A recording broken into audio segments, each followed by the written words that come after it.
silly, just absolutely silly and ridiculous comments that you got to ask yourself, are these even real? Are people really saying this, or are they really just trying to enrage the cruising community?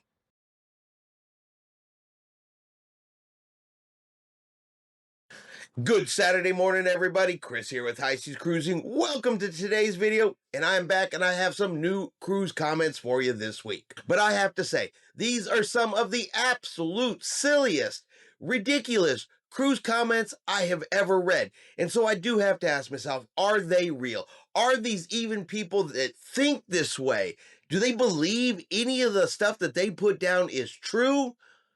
Or are they rage baiting? Are they simply putting stuff on the internet to get a reaction, to get people to comment, get people to click on it? I mean, are we talking clickbait here? Because with some of these, I think that has to be the case, because if they're not, then help some of the folks out there in the cruising community. But let's jump right in. Let's read today's comments. Let's find out.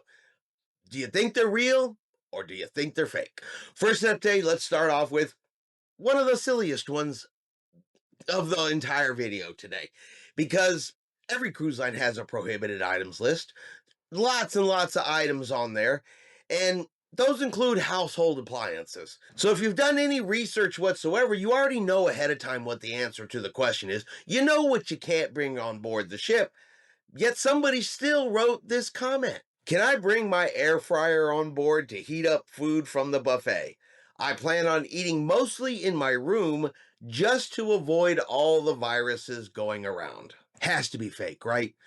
Who would think that they should bring their air fryer on board a cruise ship? Who is packing for their cruise and goes, okay, I got all my stuff here laid out. I got clothes for the week. I got my hygiene kit. I got my swimsuit. I got my water shoes. Oh, and I got my air fryer so I can heat up food in my cabin. I personally think this one's got to be absolutely fake, but I guess on the offhand chance that it's not, and someone's really asking this question, no, you cannot bring your air fryer on board the ship. It will be confiscated on embarkation day. You can pick it up after the cruise. So do not try to bring your air fryer on board. There's other ways you can get food to your cabin. Now, an experienced cruiser will tell you that maintenance on board a cruise ship, it's pretty common. They're going to clean the floors. They're going to wipe the glass. They're going to do repairs. They're going to paint the ship. They're going to clean the balconies. I mean, this is all normal stuff. The maintenance on a cruise ship is an ongoing thing. And one of the times they are notorious for doing this is when the ship is in port, because that's when the majority of the passengers, not all, but the majority are off of the ship. Now, it's not everywhere on the ship. It's not all at once. But of course, there's somebody that's unhappy sitting at the hideaway in port. And this is my view, because they are so-called doing maintenance.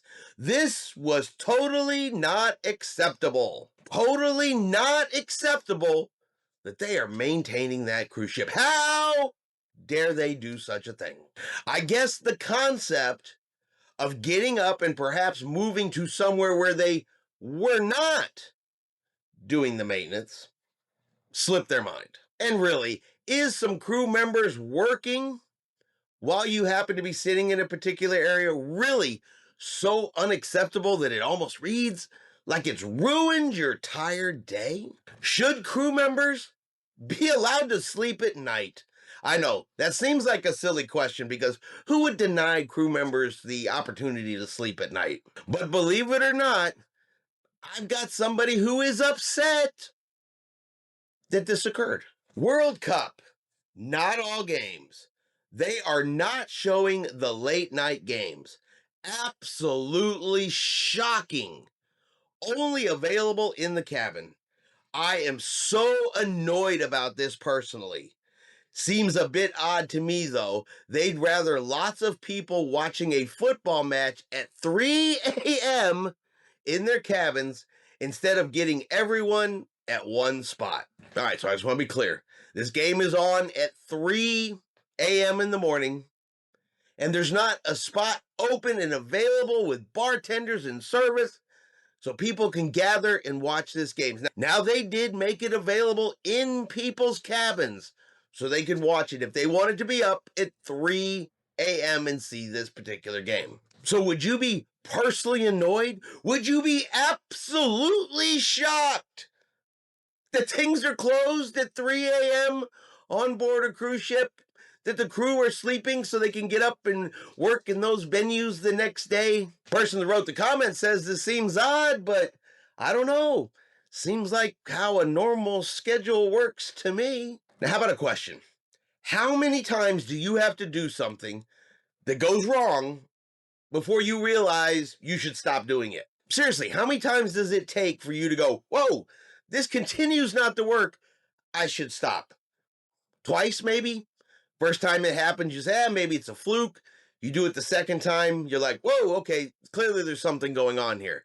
But what happens when that number reaches 4 times? 4 times. And you still apparently haven't learned your lesson? And what happens when you reach that point? Well, you write a comment, of course. Watch out. Beware of the extra fine pepper they foolishly use in these shakers with gigantic holes all over the ship. Between my husband and I, we spoiled and could not eat 4 different types of food, egg, and entrees when a massive amount of pepper would pour out on our food. This pepper problem probably creating a massive amount of wasted food every single day. The NCL food ordering person should purchase coarse black pepper, not fine pepper, for these shakers with giant holes, or they should get rid of these shakers. Now, I'm unaware of this particular problem. I sailed on Norwegian. I've sailed on other cruise lines, and well, never once have I had this fine pepper problem where it's just dumped out upon my plate and ruined the meal I was eating. Now, I can say that had this happened to me, and I did it once, I would be wary of such pepper shakers. Maybe do a little bit in your hand, see how fast it comes out. But for it to happen 4 times, and apparently still not have learned your lesson, you got to wonder, is it a pepper shaker problem, or is it an operator error problem?